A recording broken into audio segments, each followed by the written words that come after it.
evening and welcome to Tinkering with Edkelar. Well, another year has passed and somehow I did not spend it outside as much as I usually do. I wonder why. Anyhow, the annual inspection for my tractor is due soon, so I better finish up where I left off last year. Let's have a quick recap on the current state. I wanted to do an oil change and found a stray piece of metal in the oil pan. Hilarity ensued as I tracked down the source, ending up with a completely disassembled engine. So I used the opportunity to clean and paint it. But after assembly, it wouldn't run very well. The second cylinder was somehow causing problems. I figured it might be that it has next to no compression when turning the crank by hand. I blamed the valves, as the intake of that cylinder had quite a large amount of soot in it, so it was leaking for some time already, and the intake was puffing out air every other cycle, kind of huff huff puff, huff huff puff, huff huff puff.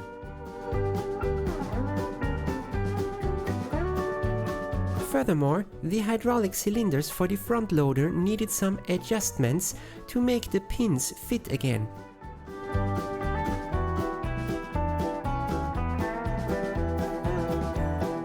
And not least important, the ball joints for the steering linkage were on their way out, according to the inspection report, so I have to deal with them.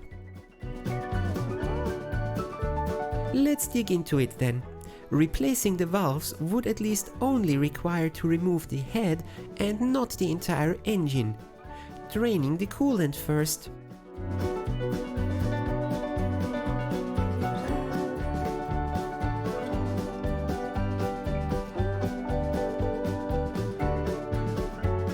Followed by the hydraulic cylinders. Those are blocking my workbench, so I'll have to take care of them first.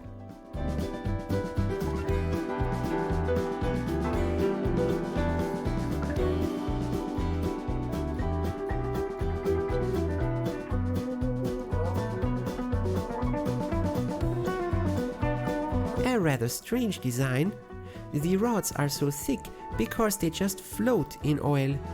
The entire cylinder is pressurized, not just part below the rod, as one would assume. That explains the bleed screw on top and the heavy oil leakage there.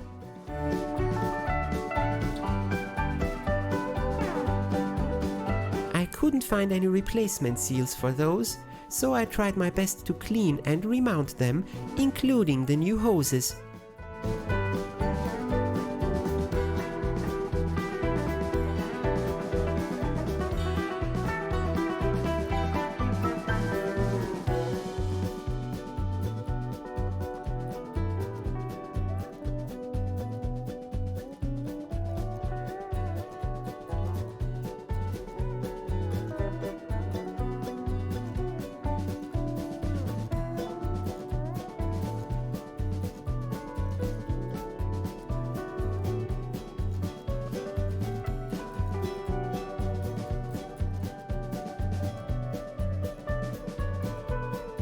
Here I removed the side panels to gain easier access to the engine. Oh, and the exhaust, which is only held up by the head. It would be very awkward to hoist that around the shop.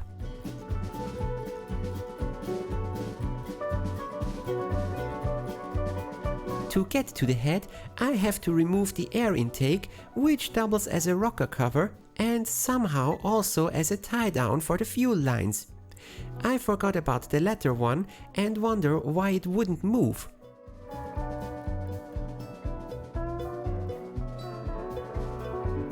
The rocker assembly and push rods are next.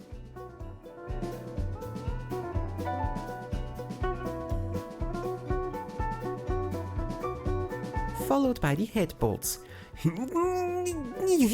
Oh yes, those are torqued to spec.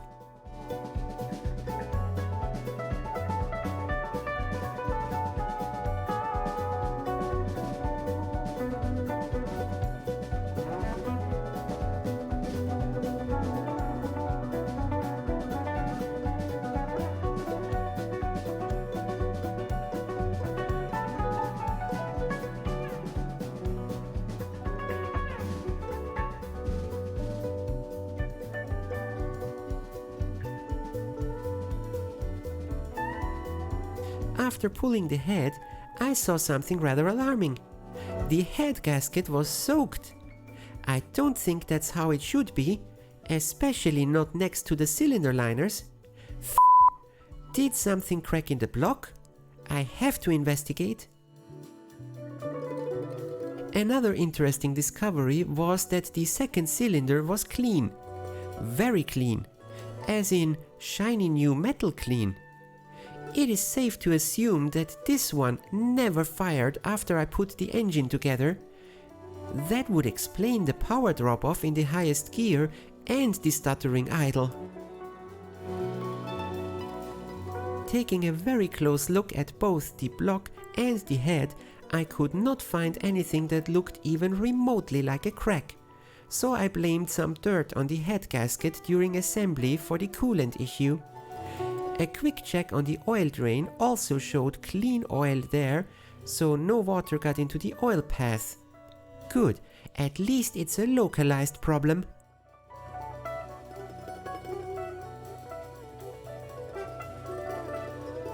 Removing the old valves first.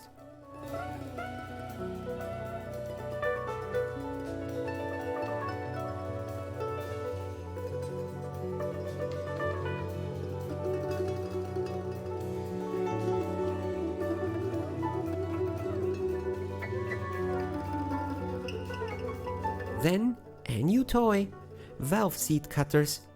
And yes, I did check the allowed depth of the valves. I am well within tolerance for that, so cutting a new circular seat for the new valves is fine.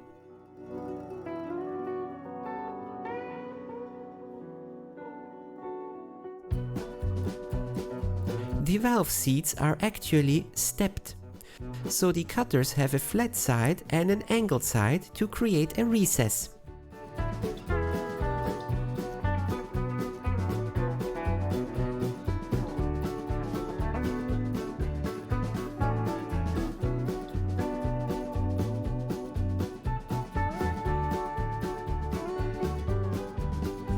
I ground away until I had a fresh surface all around, following up with a bit of lapping to make a good sealing surface.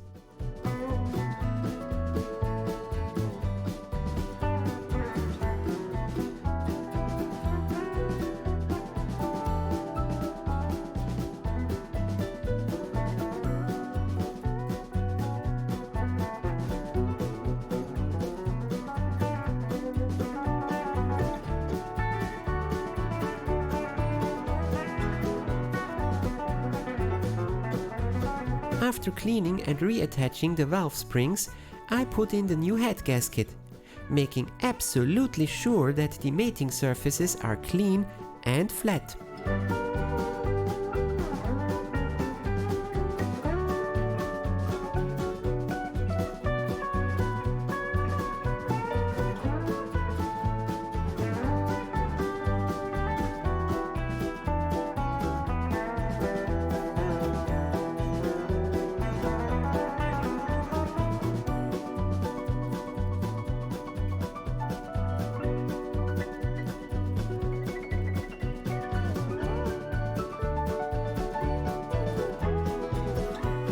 And while I'm at it, let's look at the replacement ball joints.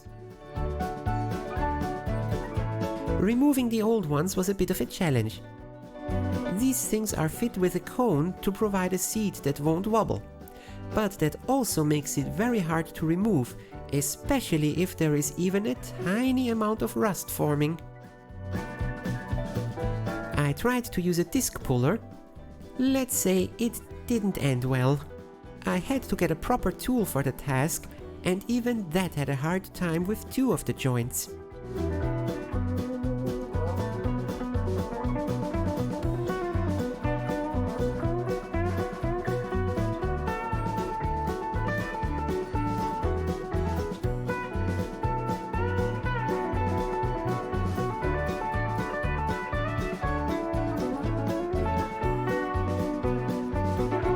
My source of spare parts only had different styles for the right and left threaded versions, so I have to mix and match.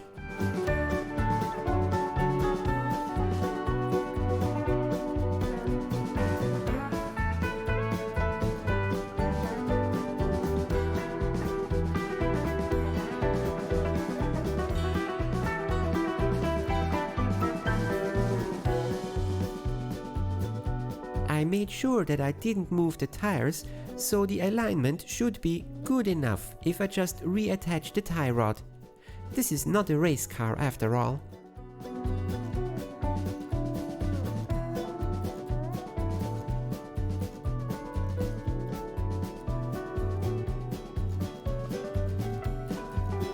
Following the initial torquing to the 120 Nm specs, one is supposed to run the engine to operating temperature and then retorque the bolts.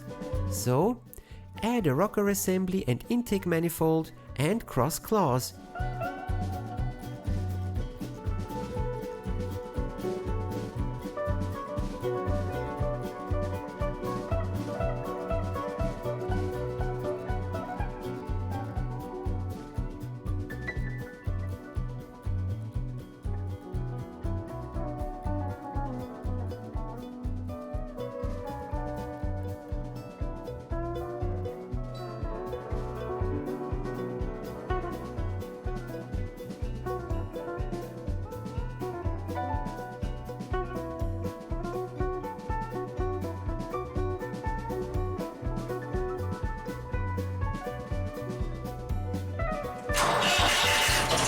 Yes, it runs. It seems to me that it runs slightly better than last time too, but only a load test will prove that.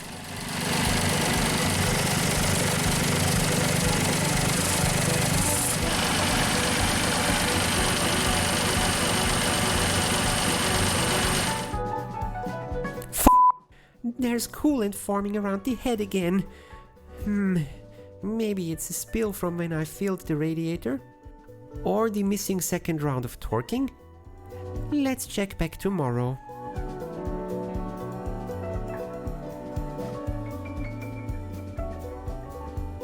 Well, fiddlesticks. There's still something dripping. Not much, mind you, but even a little bit is too much in this context. So, after a bit of pondering, I decided to go for the deluxe head gasket. Maybe the €80 one seals better than the €30 one I used so far.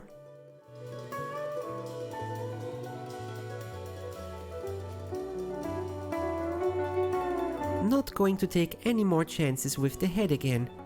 I don't have a mill I could use to flatten the surface, but I got myself a whetstone so I could at least get it more flat than it was before. To do so, I had to remove the valves and the injectors. Grinding away.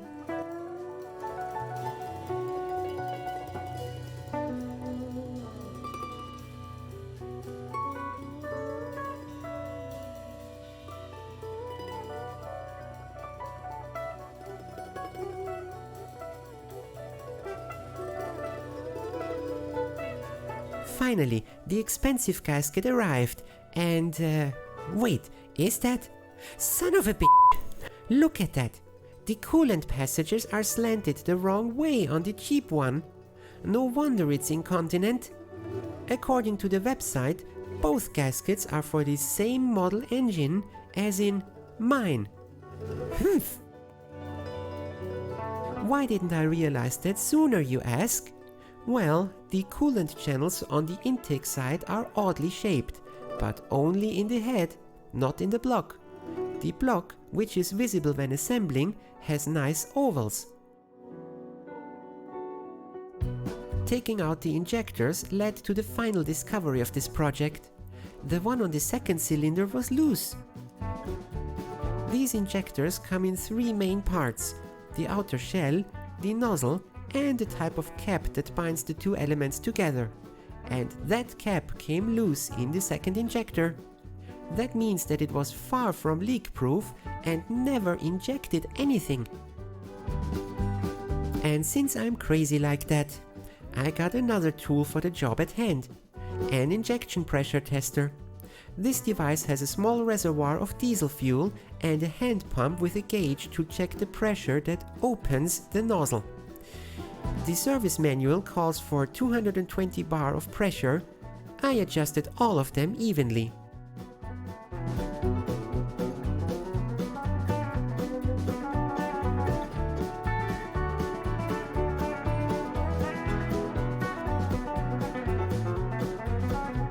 The head and new gasket go back on the block.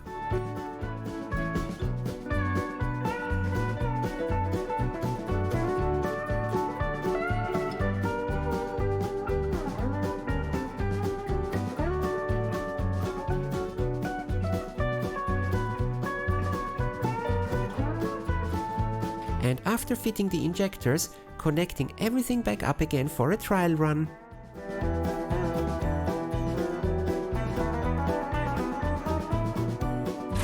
Woohoo! It runs! And it sounds much better than before.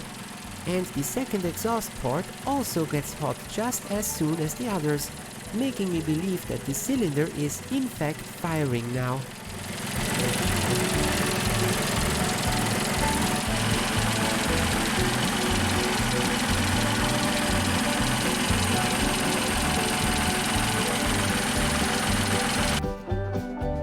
A day later, and there is no more leakage from the head gasket.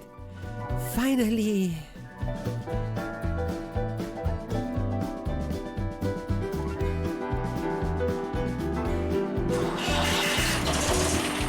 And off to a test drive.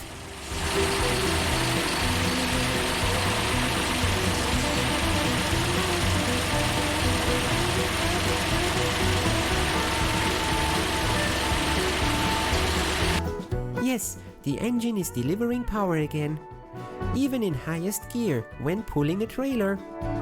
So that's it for this episode. I hope you enjoyed it. The missing cleaning and paint job, along with some minor improvements on the tractor, are due for next year. See you next time!